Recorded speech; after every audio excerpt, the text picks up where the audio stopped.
Many people tell me their stories. Many people tell me who they are and what they are doing. Many people tell me parts of their life. And it's interesting to me to hear what happens in other people's lives. It's interesting for me to hear narratives of faith. It's also interesting for me to hear narratives of people who are in the wilderness and who are seeking to overcome a barren desert. And sometimes you think of a barren desert and you think of the beauty of the cinematography of the most recent Dune movies. Sometimes you think of the cinematography of Lawrence of Arabia or of various other movies that have been shot in a desert area. But in Amos, God talks about how one day there's going to be a famine. And the famine is not going to be a famine of food, and it's not going to be a famine of water, but Amos says that what is going to end up happening is there's going to be a famine for the Word of God. And that the Word of God is going to not be readily available in the land in the future.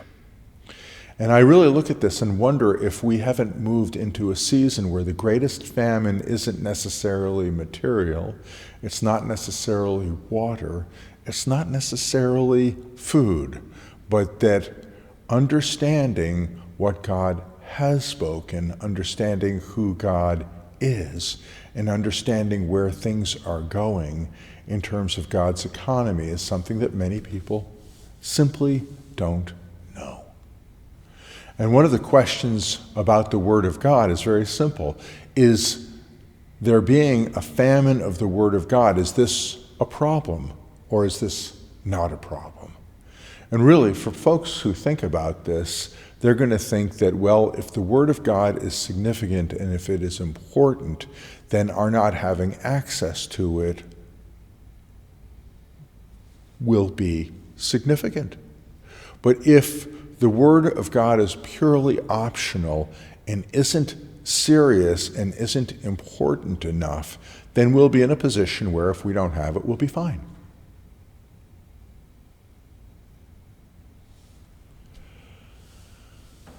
As you take a look at your life, as you take a look at attempting to understand what is going on around you, it might end up being that as you want more physical provision, as you want better equipment, as you want other things that your heart longs for and sometimes even aches for, sometimes the problem isn't a lack of stuff, but sometimes the problem that people have is for that which has not yet been identified, that which we do not yet see, encourage, or know.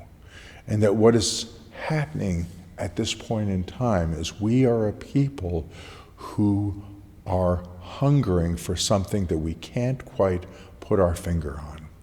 We're hungering for something that doesn't quite reveal itself. We're hungering for something that we want, but that we don't know how to procure.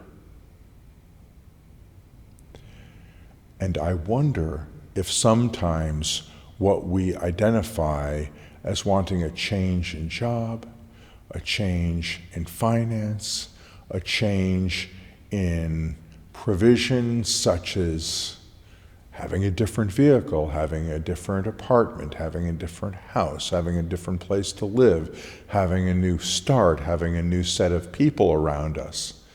I wonder if sometimes what we're really hungering for is hearing life, hearing truth, hearing wisdom, hearing what Amos describes as the Word of God, because we live in a day where the dust, the dryness, and the lack of having our hunger and thirst satiated is because God has to speak to us and we haven't heard. Shalom.